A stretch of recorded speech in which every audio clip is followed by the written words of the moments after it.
সবাইকে প্রণাম, নমস্কার। সাপ্তাহিক কথামৃত পাঠের আয়োজনে সবাইকে স্বাগত জানাচ্ছি। হারিয়ে যাওয়া সাইকেল মুহূর্তে খুঁজে পাওয়া যাবে, সাপে কাটা রোগী মুহূর্তে ভালো হয়ে যাবে, ভীষণ রকম ভয় আর আনন্দ মুহূর্তে শেষ হয়ে যাবে। কি করে? স্বপ্ন ভেঙে গেলে। স্বপ্নে যা দেখি একেবারে এই মুহূর্তেই বাস্তব, ভেঙে গেলে সেটাই মিথ্যে হয়ে যায়। জগৎ স্বপ্নবৎ বলা হয়েছে। যখন মৃত্যু ঘটে যায় মনে হয় স্বপ্নের দেশেই যেন ছিলাম, এবার শেষ হলো, স্বপ্ন ভেঙে গেল। তো এই জগতের অস্তিত্বের কথা যখন বলা হয়, খুব ভাইটাল একটা জিনিস আছে। সনাতন ধর্মশাস্ত্র, বেদশাস্ত্র সে বিষয়কে ইঙ্গিত করেছে যে জগৎ পঞ্চভূতে গড়া। পঞ্চভূতের উপাদান ছাড়া জগৎ টেকে না। পঞ্চভূত, পঞ্চ উপাদান যে আছে, আকাশতত্ত্ব, বায়ুতত্ত্ব, অগ্নিতত্ত্ব, জলতত্ত্ব, পৃথিবী তত্ত্ব, এই যে পাঁচটা উপাদান আছে, বৈশিষ্ট্য আছে, গুণ আছে, এগুলো সমন্বয়ে জগৎ দাঁড়িয়ে আছে, গড়ে উঠেছে জগৎ। এটা তত্ত্বীয় ভাবেও যেমন সত্যি, বাস্তবিক ভাবে যখন আমরা আমাদের পর্যবেক্ষণ থেকে দেখব তাও সত্যি। জগতে আমাদের যে দৃশ্য জগৎ, তাতে প্রত্যেকটা জিনিসের অস্তিত্ব আছে। অস্তিত্ব আছে বলেই সেখানে শক্তির খেলা চলে। যেমন আমরা সহজ করে বলছি, চাঁদ সূর্য আছে বলেই একে অপরে মানে চারপাশে ঘূর্ণন করে, তাদের নির্দিষ্ট কক্ষপথ আছে। পৃথিবী আছে বলেই সেখানে অভিকর্ষের টান আছে। আমরা কেন পৃথিবী থেকে সবাই উপরে উঠে চলে যাই না? কারণ পৃথিবী তার দিকে আমাদেরকে টেনে রেখেছে। মজার ব্যাপার হচ্ছে, চাঁদের এই অভিকর্ষ বল, নিজের দিকে টান, পৃথিবীর 6/1 আছে, 6/1। তো যার ওজন পৃথিবীতে 60 কেজি, সে ছাদে গেলে সে 10 কেজি হয়ে যাবে। কারণ পৃথিবীটাকে কম টানছে, ওই মানে চাঁদটাকে কম টানছে। পৃথিবীটাকে যত টানছে তাতে তার যা ওজন হচ্ছে, ছাদে গিয়ে মাপলে সেই ওজন কমে যাবে। কারণ চাঁদটাকে অতটাও টানবে না, চাঁদ নয় চাঁদ। তো তার মানে কি হচ্ছে, ফারাক ঘটছে, কিন্তু পঞ্চভূত তাতে অস্বীকৃত হয়ে যায় না। ওজন শূন্য হতে পারে না,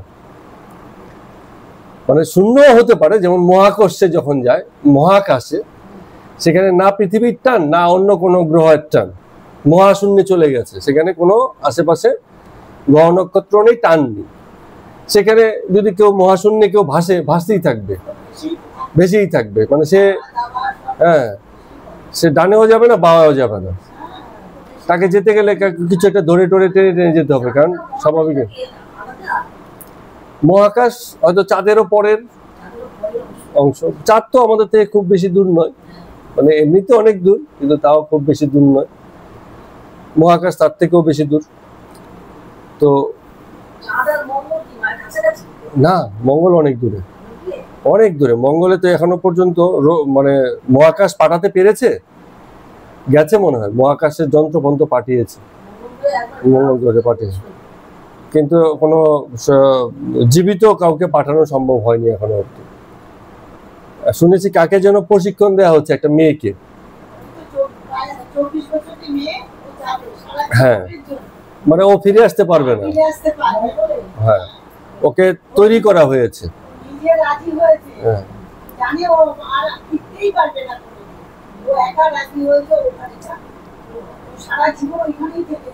না থেকে যাবে না, মারা যাবে। হ্যাঁ, ফিরতে পারবে না।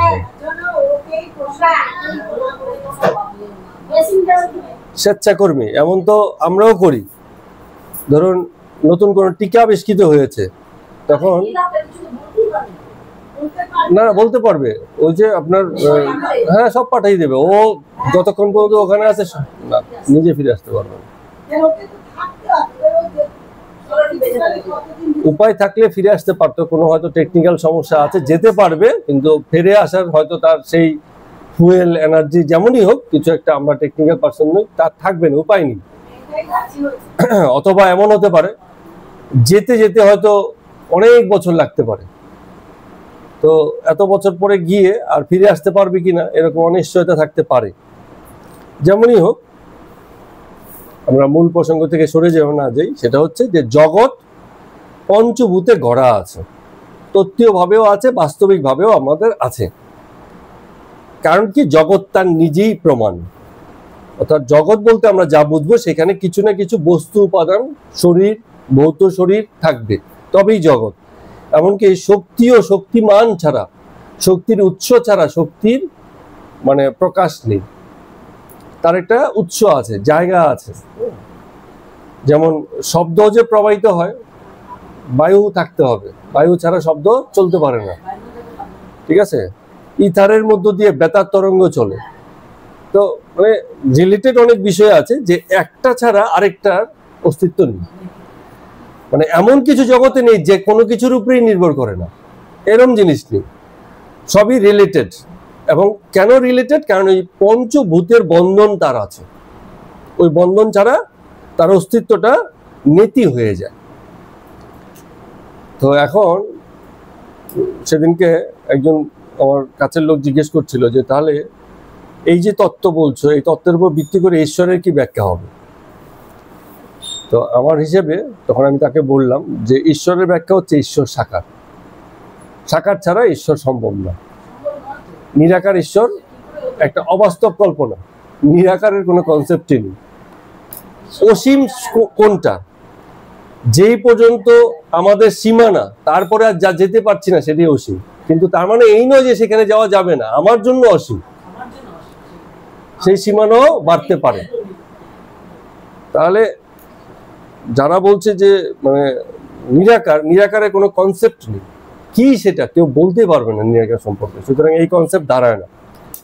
ঈশ্বর সাকার, তার মানে তার ভৌত শরীরই অস্তিত্ব আছে। এই কথা বললে লোকে আবার তেরেও আসতে পারে, কিন্তু যৌক্তিকভাবে সম্ভব। কি করে সম্ভব সেটা বলছি। তো এখন সবার আগে লোকে প্রশ্ন করবে যে যদি বলেন ঈশ্বর সাকার, তার ভৌত অস্তিত্ব আছে, আর যার ভৌত অস্তিত্ব আছে তার তো বিনাশও হয়, বলবে না?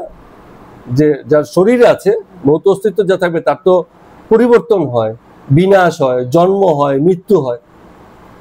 তাহলে কি করে ঈশ্বরকে জন্ম মৃত্যুর আমরা বাঁধনে বাঁধবো? বলো জোরে।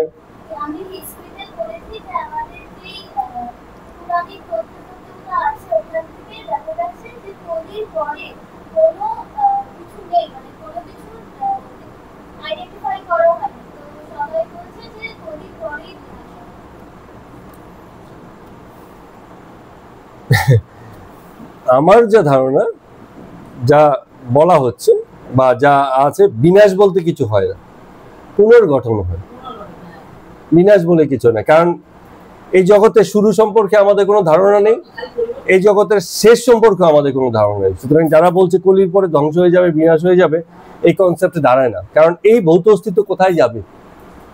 এই শূন্যতাকে ধারণ করে আছে যে অস্তিত্ব, বা শূন্যতার মধ্যে যে অস্তিত্ব আছে, সেগুলো কোথায় যাবে? ভৌত অস্তিত্ব শূন্য হওয়ার উপায় নেই, ঠিক আছে? আদিতেও জিরো নয়, এখনো শূন্য নয়, ভবিষ্যতেও শূন্য হতে পারে না, টেকনিক্যালিও সম্ভব নয়। তো এখন যে কথাটা বলছিলাম, যে যদি বলা হয় যে ঈশ্বরের ভৌত অস্তিত্ব আছে, শরীরে অস্তিত্ব আছে, তাহলে তো সে সীমাবদ্ধ হয়ে যায়। কিভাবে সীমাবদ্ধ হয়ে যায়? কারণ জন্ম, মৃত্যু, পরিবর্তন এগুলো তার মধ্যে আরোপ হয়ে যায়। তো এটারও একটা খণ্ডিত যুক্তি আছে, যুক্তিটা খণ্ডন করা যায়। কিভাবে করা যায় সেটা বলছি। যেমন এই যে পরিবর্তন, জন্ম মৃত্যু, এগুলো অংশত হয়, পূর্ণতে হয় না। অংশত কিরকম? যেমন আমাদের শরীরের কোষ তৈরি হচ্ছে, মারা যাচ্ছে, কিন্তু তার মানে আমরা মরে যাচ্ছি না, আমরা হচ্ছি এই শরীরের কোষের সাপেক্ষে পূর্ণ। আর যা আমাদের শরীরে আছে, যা দিয়ে আমাদের শরীর গড়া, সেগুলো হচ্ছে অংশ। সেগুলো জন্ম, মৃত্যু, পরিবর্তন, এই যে মুখের চামড়া কুচকে যাচ্ছে, বয়স হচ্ছে, চুল পেকে যাচ্ছে, সব পরিবর্তন হচ্ছে, কিন্তু ব্যক্তি মরে যায় না। তার মানে যেটা অংশ, তার মধ্যে পরিবর্তন হতে পারে, তার জন্ম মৃত্যু হতে পারে, কিন্তু তাতে পূর্ণের কোনো পরিবর্তন হয় না। এমনি করে জগৎকে যদি আমরা সামষ্টিক রূপে দেখি, এই যে পূর্ণ জগৎ, এই পূর্ণ জগৎটাই ঈশ্বর, ঈশ্বরত্বের পূর্ণতার জ্ঞান ধারণা। আমরা ব্যক্তি খণ্ডিত বলে ঈশ্বরকে কোনো একটা ব্যক্তি রূপে, কোনো একটা শক্তি রূপে খণ্ডিত দেখেছি, কিন্তু যখন তাকে পূর্ণ রূপে দেখব তখন জানবো সে আদিতে যা ছিল আজকেও তা আছে, ভবিষ্যতেও তাই থাকবে, তার কোনো পরিবর্তন হয় না। হয় কোথায় পরিবর্তন? তার অংশতে। পৃথিবী পরিবর্তিত হবে, চাঁদ সূর্য পরিবর্তিত হবে, কোনো একটা গ্যালাক্সি ভেঙে যাবে, নতুন নতুন গ্যালাক্সির প্রসারণ হবে, অংশ তো পরিবর্তিত হচ্ছে, কিন্তু পূর্ণত সে আগে যা ছিল এখনো যা আছে ভবিষ্যতে তাই থাকবে, পূর্ণত কোনো পরিবর্তন নেই। ঠিক আছে? এই অর্থে মানে ঈশ্বর নেতিবাচক নয়, যে তিনি নেই এটাও নয়, আবার তার অস্থি ওই কি বলে এটাকে, ওই সদ্গুণের বাইরেও যায় না, কারণ পূর্ণত তিনি একই আছেন, সর্বশক্তিমানও বটে, সকল ক্ষমতার আধারও বটে, সবেতেই তিনি আছেন। পৃথিবীতে যত সাগর জল আছে ওই সাগরেই থাকবে, সাগরের বাইরে থাকতে পারবে না। ওই আকাশে যে উড়ে যাচ্ছে বাষ্প হয়ে ঘুরিয়ে ঘুরিয়ে আবার সে ঘুরে ফিরে ওখানেই যাবে, মানে যা আছে এখানেই আছে, ক্রমাগত পরিবর্তন দেখছি। ঢেউ একই সাগর থেকেই নতুন নতুন ঢেউ হচ্ছে, পুরনো ঢেউ মরে যাচ্ছে, সরে যাচ্ছে, আবার নতুন ঢেউ এসে যাচ্ছে, কিন্তু তাতে পূর্ণত সাগরের কোনো পরিবর্তন হচ্ছে না। তো আমরা যখন ঈশ্বরকে পূর্ণ রূপে দেখব তখন দেখব যে তার কোনো পরিবর্তন নয়, এবং তিনি ভৌত রূপেই সম্ভব, অভৌত, অশরীরী, কাল্পনিক, শুধুমাত্র চৈতন্য, এরকম কোনোদিনই সম্ভব না। ঠিক আছে? চলুন এই প্রারম্ভিক আলোচনা দিয়ে আজকে আমরা কথামৃতের পর্ব সংখ্যা 93 শুরু করছি। না আছে এখনো, কতটা আছে আমরা পড়ছি, আপন আনন্দে পড়ে যাচ্ছে। সেই যে আসরে গেছিলেন ঠাকুর রামকৃষ্ণদেব ঠাকুর, সংকীর্তন আনন্দ করছেন, অনেকের সঙ্গে কথা হচ্ছিল, তার মধ্যে একজন জাজ ভক্ত ছিলেন, তার সঙ্গে কথা হচ্ছিল। তা আজকে সেই কথারই একটা পর্যায়ে তৈলক্য বলে যে ছিলেন, তিনি এবার খোল করতাল নিয়ে বাজাইতে লাগলেন এবং গান গাইতে লাগলেন। তো এই ধরনের গানের অনুষ্ঠানে রামকৃষ্ণদেব প্রেমে উন্মত্ত হইয়া অনেক সময় নৃত্য করতে থাকেন, অল্প অল্প করে নৃত্য করতে থাকেন, এবং নৃত্য করতে করতে মাঝে মাঝে সমাধিস্থ হয়ে যান। তো যখন এরকম নৃত্য করছেন তখন বাকি যারা ছিল তারাও তার সঙ্গে আনন্দে নৃত্য করতে লাগলো। তো সে এক অপূর্ব দৃশ্য লোকের কাছে লাগছে। আমাদের মাস্টারমশাই বলছেন যে মাতৃগত প্রাণ, মানে মা ছাড়া কিছু বোঝেন না, সন্তান যেমন, বাচ্চা যেমন মা ছাড়া কিছু বোঝে না, এমন বাচ্চা যেমন হয়, হ্যাঁ, প্রেমে মাতরা হলে যেমন হয়, এমন বালকের ন্যায় নৃত্য। মানুষটা দেখতেও ছোটখাটো ছিলেন, বালকের স্বভাব, এমন সরলতা, আর মা মা বলে কেবল ডাকেন। তো তাই তিনি যখন মামা বলে ডাকতেন উচ্চস্বরে, তো বাকি সবাই মামা বলে ডাকতেন। এরকম করে সেখানে গান, কীর্তন এবং নৃত্য সব চলতে লাগলো। এমন করতে করতে তখন রাত্রি প্রায় 8টা বেজে গেছে। তো আপনারা জানেন, শুরুতে যখন আমরা দেখেছিলাম রামকৃষ্ণদেব ঠাকুর যেখানে গিয়ে বসেছিলেন তার উল্টো দিকে একটা বেদি করা ছিল। বেদি মানে হচ্ছে মঞ্চ করা ছিল। তো মঞ্চ করা ছিল, মঞ্চে নিশ্চয়ই কিছু আয়োজন আছে বলে সেখানে করা ছিল। তো এরকম গান কীর্তন করতে করতে রাত্রি যখন 8টা বেজে গেছে, তখন সবাই মানে বুঝতে উঠতে পারছে না, বিশেষ করে যারা এই আয়োজন করছে ব্রাহ্ম সমাজের লোকজন, যে মঞ্চে কি এখন কিছু হবে কিনা। মানে সব তো এই গান কীর্তন করতে করতে ঠাকুর কেন্দ্রি সময় কেটে গেছে। এমন সময় আবার বিজয়ের যে বাড়ির লোক, বাড়িতে যারা মেয়েরা আছেন, বিজয়ের শাশুড়ি ঠাকুরমা, ঠাকুরানী এবং বাড়ির অন্যান্য মেয়ে ভক্তরা ঠাকুরকে সংবাদ পাঠাইলেন তিনি যদি একটু ভিতরে যান, সবাই কিন্তু তার সঙ্গে দেখা করবেন, তাকে প্রণাম করবেন এবং 2-4 কথা বলবেন। এই বললেন, খবর পাঠালেন যখন ঠাকুর, তখন তাদের সঙ্গে দেখা করার জন্য ভিতর করে গেলেন। ফিরে এসে দুঃখিত, ফিরে এসে ঠাকুর বলছেন, বিজয়কে বলছেন যে তোমার শাশুড়ি তো খুব ভারী একজন ভক্ত দেখছি। আমি যখন ভেতরে গেলাম আমাকে বলছেন যে ঠাকুর আর সংসারের কথা বলবেন না, এক ঢেউ যাচ্ছে আরেক ঢেউ আসছে, মানে কি ঘটনা প্রবাহ। আজকে এই ঘটনা, কালকে এই ঘটনা, এই নিয়ে ব্যস্ততা, ওই নিয়ে ব্যস্ততা, একের পর এক ঘটনা সংসারে ঘটে যাচ্ছে। তো আমি বললুম, মানে ঠাকুর বললেন যে ওগো তোমার তাতে কি, তোমার তো জ্ঞান হয়েছে। হ্যাঁ, এটা অর্থ হচ্ছে কি, যেমন নদীর পাড়ে ঢেউ এসে পড়ে, তো পাড়ের তাতে কি, পাড় তো পাড়ের জায়গায় থাকে, ঢেউ কেবল আসছে, এসে পড়ছে, মিলিয়ে যাচ্ছে, আবার নতুন ঢেউ আসছে, নতুন ঢেউ গেছে, পাড় তো পাড়ের জায়গাতেই আছে। কারণ কেউ কেউ বলবে পাড় তো অনেক সময় ভেঙেও যায়। যতই ভাঙুক আর গড়ুক, নদী পাড়বিহীন টিকতে পারে না। নদীর যেমনই হোক তার দুই পাড় থাকতেই হবে। পাড় ছাড়া নদী হবে? নদী হবে না। এই অসীমতাকে ধারণ করতে পারে না। হয় পাড় সামনে ছিল, ভেঙে গিয়ে পিছিয়ে গেছে, কিন্তু পাড় সবসময়ই থাকবে। তো ঠাকুর এই কথাটা বলছেন। এখন ওই শাশুড়ি মা বলছেন, বলে আমার আবার কি জ্ঞান হয়েছে বলছেন, আমার তো বিদ্যার মায়াও পার হয়নি, অবিদ্যার মায়াও পার হয়নি।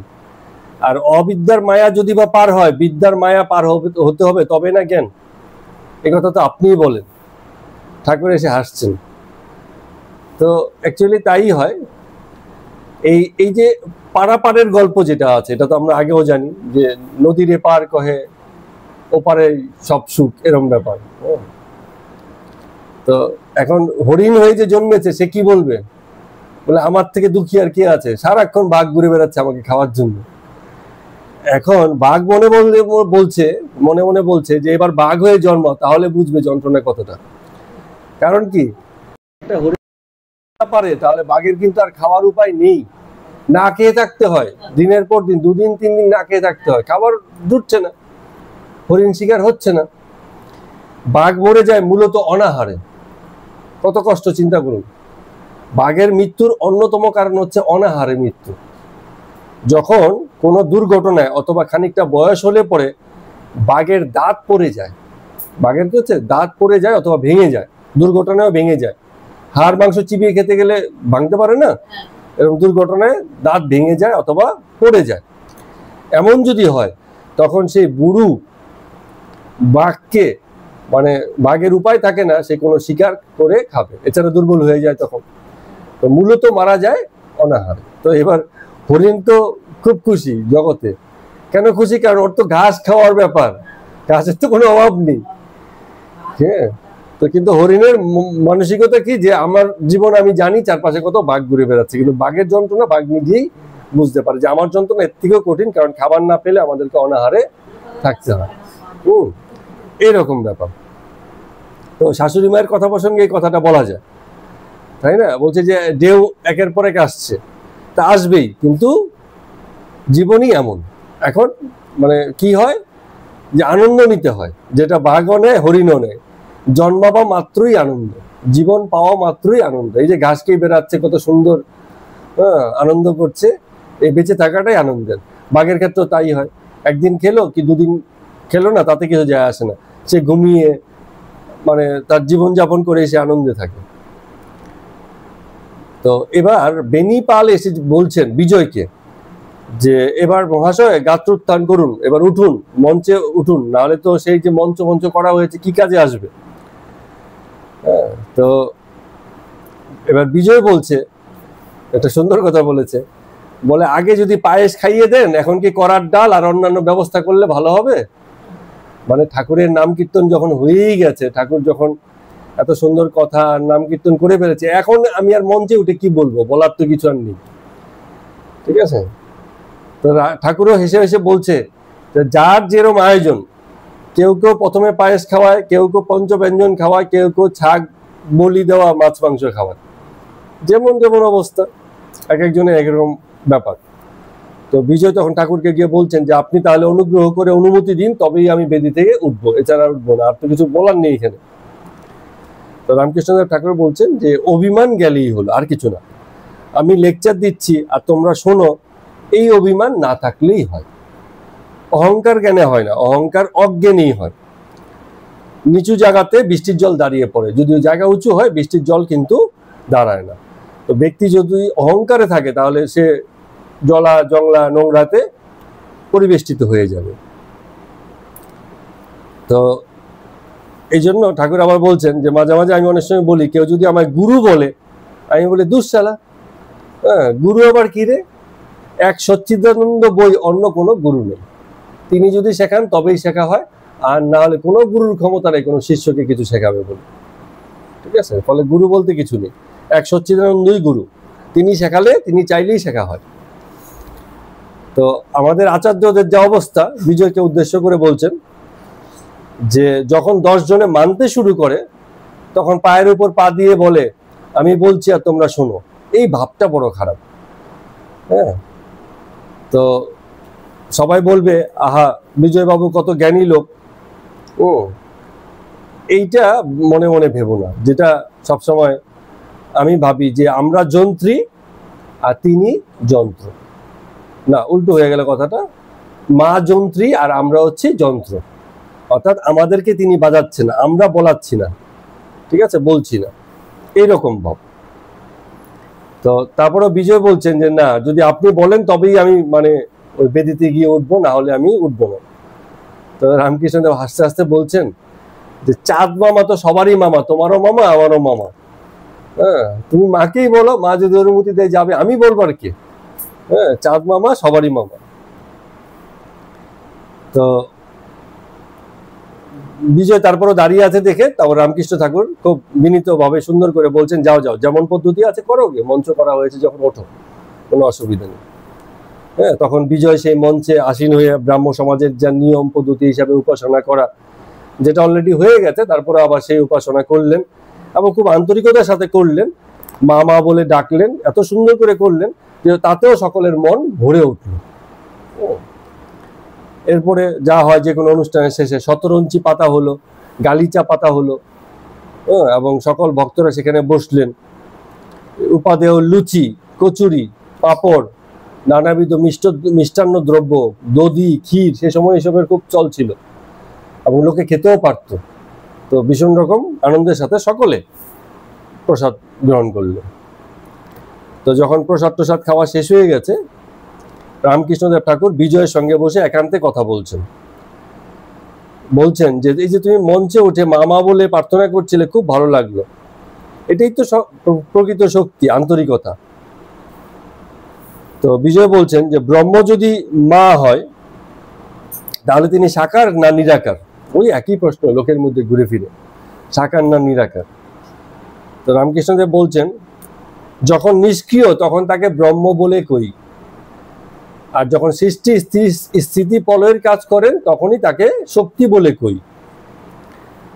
যেমন জলের উপরে চাঁদের উপমা, চাঁদের ছায়া পড়েছে জলের উপরে, ঠিক আছে, সেই ছায়া চাঁদ নড়বে চড়বে কত রকম, কিন্তু ওই যে উপরে যে চাঁদ আছে সে কিন্তু স্থির, ঠিক আছে।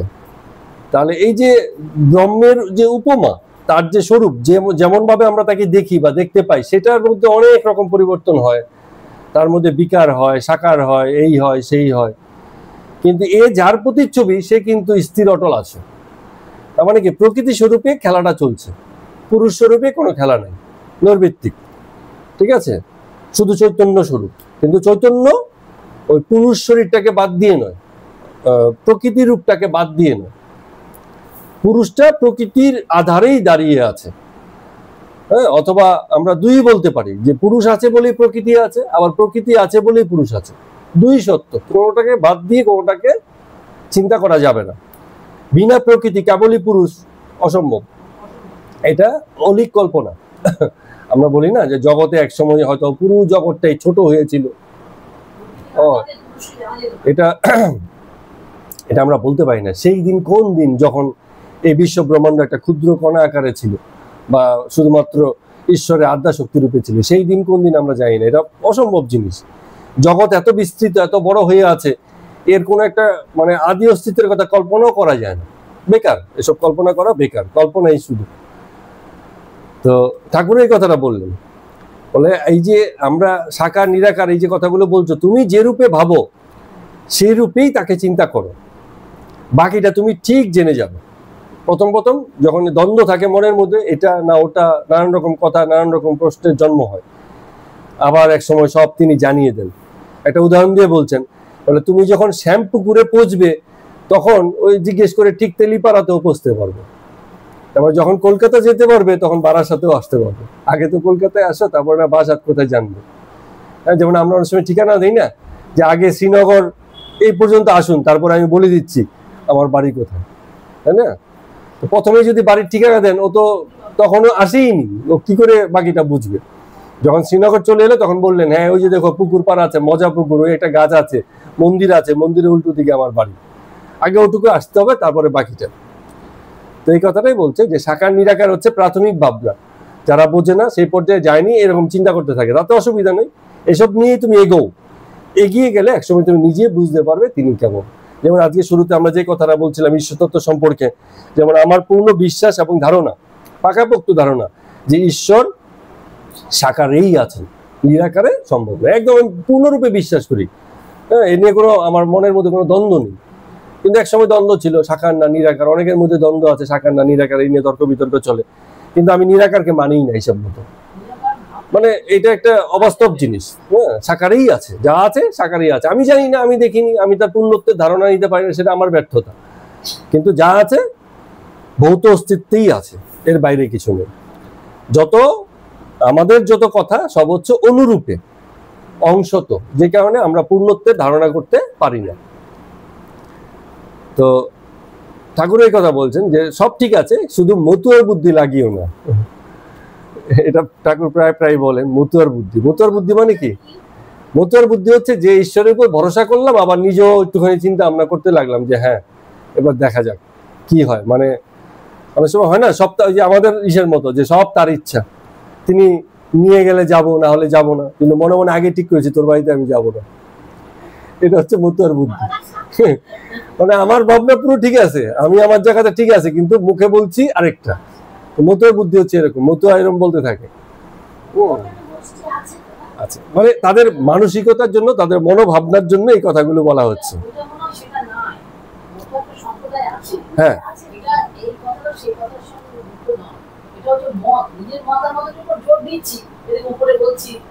হ্যাঁ, এটা একটা মত বটে, কথাটা খারাপ বলেননি। হ্যাঁ, সব মতই মত। আমি একটা কথা বলছি, এটাও একটা মত, কৌশিকীয় মত চালু হয়ে গেল ধরুন। প্রজ্ঞীয় মত, তৃতীয় মত, হ্যাঁ, সব মত, যে যা বলছে সবই মত, কোনো ইসে নেই। প্রতিষ্ঠিত হয়ে গেলেই মত হয়ে গেল, 2-4 জন ফলোয়ার তৈরি হয়ে গেলে চলো ভাই আমার একটা মত হয়ে গেছে। হ্যাঁ, তাই তো লোকে জিজ্ঞেস করে দেখা হলে যে আপনার কোন মত। এ বড় কঠিন প্রশ্ন, আমি তো কোনো উত্তরই দিতে পারি না, কোন মত। তো সবশেষে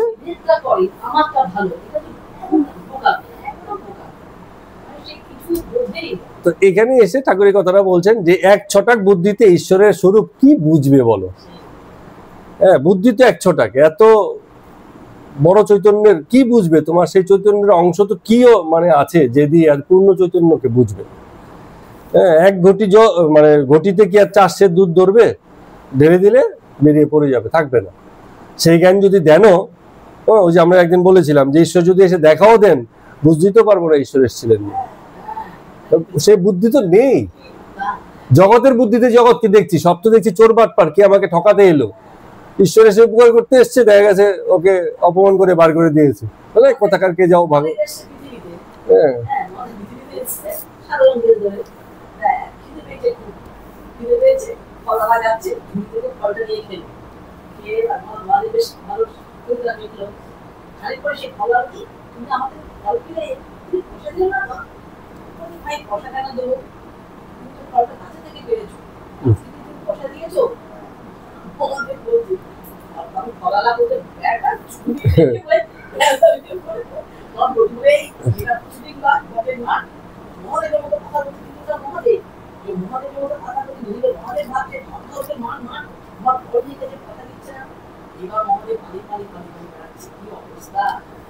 এসব দেখেই ঠাকুর রামপ্রসাদ বলেছেন, গানে লিখেছেন, আমি কালী ব্রহ্ম জেনে মর্ম ধর্মাধর্ম সব ছেড়েছি।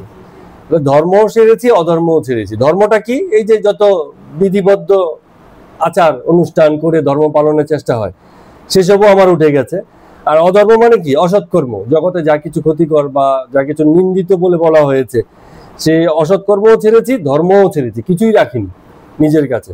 কালীর বেটা হয়েছি এই যথেষ্ট, এই পরিচয়ের বাইরে আর কিছু নেই, এরকম। হ্যাঁ, তো এখন বিজয় বলছে যে যদি ধর্মাধর্ম সবই ত্যাগ হয়ে যায় তাহলে থাকলোটা কি? রামকৃষ্ণদেব বলছেন শুধু থাকে শুদ্ধ ভক্তি। হ্যাঁ, তার পাদপদ্মে শুদ্ধ ভক্তি আছে, এইটুকুনি থাকে। এইটুকু মানসিকতা থাকলেই হবে যে আমার আর কিচ্ছু চাই না, আমার তোমার পাদপদ্মে ভক্তি আছে, তোমার প্রতি মন আছে, তাতেই আমি খুশি, আর বাকি আর কিছু চাই না। ঠিক আছে, অমুকের পরিচয় এসব আমার না হলেও চলবে। তো এই যে শুদ্ধ ভক্তি, এই অমলা, মানে কখনো মলিন হবে না, নিষ্কাম, কোনো কামনা বাসনের জগতের হিসেবে দাঁড়ায় না, অহেতুকী, কোনো কারণ নেই কেন এই শুদ্ধ ভক্তি জানি না, এরকম থাকে। তো এবার এক ব্রাহ্মভক্ত বলছেন যে তিনি আর তার শক্তির মধ্যে কি তফাৎ? ওই তো সে একই জায়গাতে এসে গেছে। হ্যাঁ, তিনি আর তার শক্তির মধ্যে কি তফাৎ? প্রথম কথা হচ্ছে তফাৎ আছে যদি আমরা জগৎ জ্ঞানে দেখি। যেমন চাঁদকে আর চাঁদের আলোকে আলাদা জানবো, সূর্য আর সূর্যের আলোকে আলাদা জানবো, কিন্তু যার জ্ঞান হয়েছে সে জানবে চাঁদের আলো আর চাঁদ একই জিনিস, কোনো পার্থক্য নেই, ওই একই জায়গা থেকেই তুই এসছে। ঠিক আছে, তো শরীর মাত্রেই সুন্দর অসুন্দর এটা সেটা, কিন্তু এই যে ভেদ ধর্ম কার আছে? যে দেখছে তার, শরীরের নেই। শরীর তো সবই একই নিয়মে চলছে। সুন্দর শরীরেরও গ্যাস হবে আর কুচ্ছ শরীরেও কি গ্যাসই হবে। ঠিক আছে, অনেকে বলে না যে তার নামে সব চলে যায়, কত আর চলে? রামকৃষ্ণ দেব ঠাকুরেরও চলেনি। এই যে তামাক খেতে খেতে ক্যান্সার পর্যন্ত হয়েছে, কেন হয়েছে? শরীরের নিয়মে শরীরের হয়েছে, এখানে মানে ঈশার ব্যাপার নেই। এখন কেউ কেউ বলে যে তার নামে চলছি, তো সব ঠিক হয়ে যাবে, ঠিক থাকে না। যতদিন ঠিক থাকে শরীরের নিয়মেই ঠিক থাকে, আবার যতদিন ব্যাটিক হয়ে যায় শরীরের নিয়মেই ব্যাটিক হয়ে যায়। ঠিক আছে, এরকম ব্যাপার। তো বলছে দুধ আর দুধের দবলত্ব একটাকে ছেড়ে একটাকে কল্পনা করা যায় না। এই কথাটা আমরা শুরুতে বলছিলাম যে শক্তি থাকলে সেখানে একটা মানে ভৌতিক অস্তিত্বও আছে। জল আর থাকলেই সেখানে ঠান্ডা ভাবটা থাকবে, বরফ থাকলেই সেখানে ঠান্ডা ভাবটা থাকবে। বরফ না হলে এরকম ঠান্ডা কোথা থেকে আসবে? আসবে না। তো এই যে অভেদ জ্ঞান, ঠিক আছে, শক্তি আর শক্তিমানের যে অভেদ জ্ঞান, এটা পূর্ণ জ্ঞান না হলে এই অভেদ জ্ঞান কখনো আসে না। না হলে এই যে সবসময় এই প্রশ্ন আসতে থাকে যে বুঝি শক্তি এক জিনিস আর শক্তিমান হচ্ছে আরেক জিনিস, এরকম। তো পূর্ণ জ্ঞান হলে চতুর্বিংশতি তত্ত্ব, হ্যাঁ, এই যে তত্ত্বীয় ভাবে আমরা যে ভাগ করেছি আগে পরে, সেই সব কিছু চলে যায়, অহং তত্ত্ব তখন থাকে না। তো যতক্ষণ আমি তুমি আছে, মানে আমি তোমার প্রার্থনা করছি, তোমার ধ্যান করছি, তুমি ঈশ্বর, তুমি আমাকে কৃপা করো, ঠিক আছে, আমি তোমাকে প্রার্থনা করি, তোমার সেবা করি, এই ভাব যতক্ষণ আছে ততক্ষণ পর্যন্ত ভেদও আছে। মা পুত্রের জ্ঞান যখন আছে ঠিক আছে। হনুমানকে একবার বলা হয়েছিল, বলছে আমি যখন রামকে দেখি তখন তো মনে হয় ইনি আমার রাম, আমার পরম পিতা। আবার কখনো কখনো নিজেকেই মনে হয় আমি বুঝি আমার পরম পিতা। তার মানে কি? তখন অভেদ জ্ঞান হয়ে গেছে, রামকে নিজের অস্তিত্বের ভিতরে খুঁজে পাচ্ছে, তখন আর পার্থক্য বা ভেদ নেই, এরকম ভেদ। হ্যাঁ, যেমন সীতা বলছিল যে আমি রাম, আমি সীতা, আমার তাই সবকিছু, এরকম ভাবে। আর রাধা কৃষ্ণের ব্যাপার তো আমরা জানি, হ্যাঁ, কৃষ্ণই আত্মস্বরূপে মানে রাধার রূপ নিয়েছে, হ্যাঁ, নিজেকে মানে ইয়ে করার জন্য, এক্সপ্লোর করবেন বলে, নিজেকেই দেখবেন বলে। যেমন আমরা হয় না অনেক সময় ফটো তুলে রাখি নিজেকেই দেখবো বলে, ঠিক আছে, নিজেকেই দেখবো বলে তুলি না, ফটো তুলে আবার এগুলো দেখতে থাকি, নিজেকেই দেখি, এরকম ব্যাপার আর কি। তো এগুলো এই যে ভেদবোধ, যতক্ষণ আমি বোধ আছে ততক্ষণ এই ভেদবোধটা আছে, আমি তুমি বোধের উপর এই ভেদবোধটা দাঁড়িয়ে আছে। হ্যাঁ, পুরুষ মেয়ে, আলো অন্ধকার, ভালো মন্দ, সুখ দুঃখ সবই দাঁড়িয়ে আছে, দ্বন্দ্ব দাঁড়িয়ে আছে জগতে। কিন্তু এই ভেদবোধের সিদ্ধান্তের কারণেই ব্যক্তি তখন মানে শক্তিকে তখন মানতে চায়, পার্সোনাল গডের জন্ম হয়, বলে হয় যে আমার ঈশ্বর এরকম। প্রত্যেকটা ধর্মমত কি করে? তাদের নিজেদের মতো করে একটা ঈশ্বরের কল্পনা করে নেয়। কেন? প্রত্যেকের সাথে মিলে না। মিলে নেই কারণ তার যেমন দর্শন সেই হিসেবে তার ঈশ্বর দাঁড়িয়ে গেছে। প্রত্যেকের ঈশ্বর এরকম ভাবে দাঁড়িয়ে যায়। কিন্তু যখন অভেদত্ব আসে তখন এই সব এক হয়ে যায়, কোনো পার্থক্য আর কেউ দেখতে পায় না। যে অবদত্তে থাকে সে আর পার্থক্য দেখতে পায় না। যতক্ষণ বিচার আছে, যতক্ষণ আমি বোধ আছে, ততক্ষণ এই তিনারও অনেক রকম ভেদ আছে, ঈশ্বরেরও এরকম ভাগ হয়ে যায়, কেবল ভাগ হতে থাকে, ভাগ আর ভাগ। কিন্তু যখন অবেদত্ত এসে যায় তখন জগতের সবকিছুকে ওই যে পূর্ণাঙ্গ বা সামষ্টিক রূপে দেখা সম্ভব হয়। না হলে মানে দেখা সম্ভব মানে কি, দেখা তো যায় না, মানে ওই ভাবনাটুকু সম্ভব হয় যে জগৎ এক অভেদ তত্ত্বের উপরে দাঁড়িয়ে আছে, এই এক জগৎ হচ্ছে এক, আর বাকি সব হচ্ছে খণ্ড। এর ভিতরে যা দেখছি সে হচ্ছে তারই খণ্ড।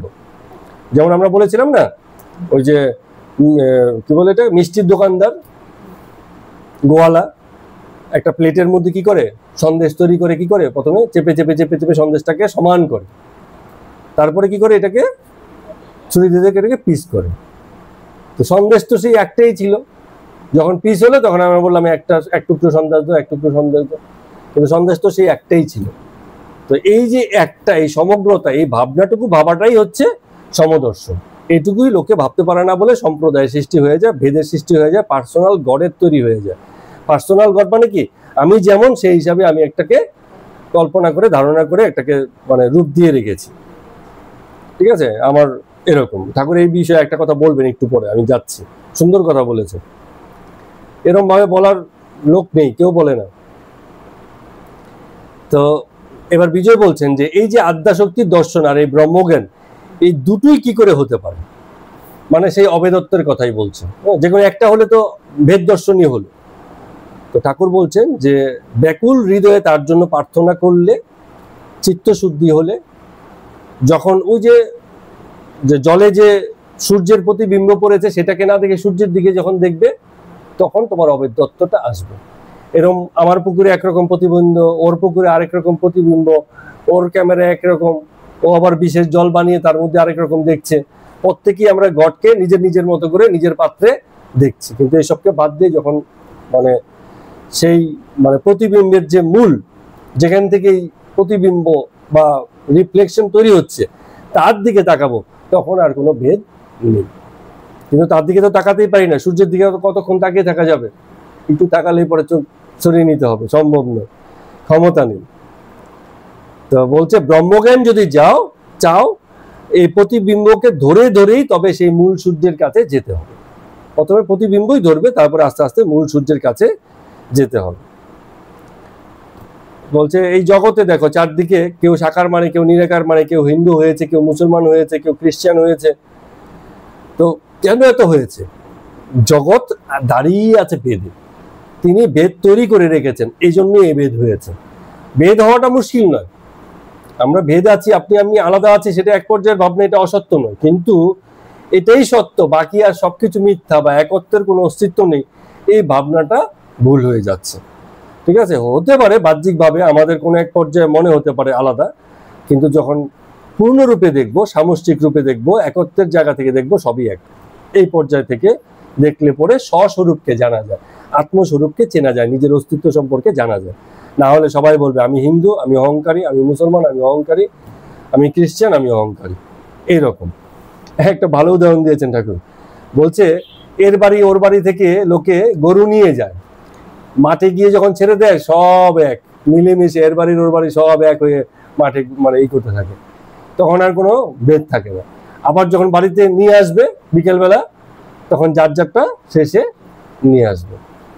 তো এই জগতে ধর্মীয়ভাবে যদি আমরা নিজ নিজ জায়গা থেকে দেখি, মনে হবে আমি আলাদা, এই আলাদা, এই আলাদা, এই আলাদা, কিন্তু জগতে ঘুরে বেড়াই সেই একই অস্তিত্বের মধ্য দিয়ে, কিন্তু সেই দর্শন আসে না।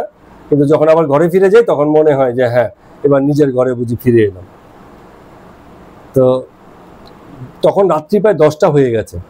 তো দক্ষিণেশ্বরে ঠাকুর ফিরবেন, এমন সময় গাড়িতে উঠেছেন, তো যার বাড়িতে আয়োজন সে বেণী মাধব পাল, উনি হঠাৎ করে দৌড়ে আসছেন, হ্যাঁ, হাতের সঙ্গে একটা কিছু নিয়ে এসছেন। বলছেন মহাশয়, ঠাকুরকে বলছেন যে রামলাল তো আসতে পারে নাই, তার জন্য আমি কিছু খাবার এনেছি, আপনি দয়া করে নিয়ে যান। হ্যাঁ, শ্রী রামকৃষ্ণদেব বলছেন, ও বাবু বেনিপাল, তুমি আমার সঙ্গে ওসব দিও না, ওতে আমার দোষ হয়, সন্ন্যাসীদের সঞ্চয় করে নিতে নেই, তুমি কিছু মনে করবে না। তো বেনিপাল সঙ্গে সঙ্গে বুঝে গেছে ব্যাপারটা, কারণ সন্ন্যাসের ধর্ম এই যে এখনকে আবার পরের খাওয়ার ভাবনা সঞ্চয় করে রাখবে এইসবের ভাবনা নেই, সব তার উপর ছেড়ে দিয়েছেন। তো বেনিপাল বলছে হ্যাঁ ঠিক আছে, অসুবিধা নেই, বুঝেছি, আপনি আমার জন্য আশীর্বাদ করুন। রামকৃষ্ণ ঠাকুর গাড়ি চালার আগে, মানে শুরু হওয়ার আগে, চলতে শুরু হওয়ার আগে বলছেন যে আজকে খুব আনন্দ হলো, এই যে তুমি দেখো এত অর্থ খরচা করে এই আয়োজনটা করলে, তুমি অর্থের সঠিক ব্যবহার করলে বলে আজকে এতগুলো ভক্ত এত নির্মল আনন্দ পাওয়ার সুযোগ পেল, তো তুমি ধন্য, এই বলে মানে তিনি রওনা দিলেন। এর বাদে চলুন আরেকটা অংশে আমরা ঢুকি, হয়তো পুরোটা শেষ করতে পারবো না। বড় বাজারে রামকৃষ্ণদেব ঠাকুর কোন এক মারোয়ারি ভক্তের বাড়িতে তার দুদিন বাদেই গেছেন, সেটা হচ্ছে 12 নম্বর মল্লিক স্ট্রিট বড় বাজার। মারোয়ারিদের বাড়িতে অন্নকূটের আয়োজন, সেই হিসাবে ঠাকুরকে নেমন্তন্ন করেছে। তো ঠাকুর তার নিজের মতো করে গাড়িতে করে গেছেন। মোটামুটি বেলা প্রায় 3টা নাগাদ মাস্টার মশাই আর গোপাল তারা বড় বাজারে হয়ে, ওই ঠাকুর একবার মনে আছে কিনা মাস্টার মশাইকে ওই পরার কাপড় দিতে বলেছিল, সবাইকে বলেন না, তেল ধুতি কিনতে বলেছিল, সেটা কিনে নিয়ে তারা সেখানটায় গেছেন। গিয়ে দেখছেন বাড়ির সামনে অনেক গাড়ি ঘোড়া জমা হয়েছে, মানে অনেক লোকজন, মারোয়ারি ভদ্রলোক তো, সে গাড়ি, ঘোড়ার গাড়ি, গরুর গাড়ি সব জমা হয়েছে। তো একটু সামনে গিয়ে দেখলেন ঠাকুরের গাড়িও সেই ভিড়ের মধ্যে পড়ে আছে, মানে সামনে আর এগোতে পারছে না, এরকম অবস্থা। তো মাস্টার মশাইকে দেখে ঠাকুর খুব হাসলেন, মানে হেসে উঠলেন যে এই তো আমরা এখানে, আসো আসো আসো। তো ঠাকুরের গাড়িতে কে কে ছিল, ওই যে মহেন্দ্র ভাতা আছে না, দুই ভাই যে আছে, মহেন্দ্র ছিল, ওদের গাড়ি আছে, সম্ভবত ওদের গাড়ি করেই গেছে, আর দু একজন গেছে।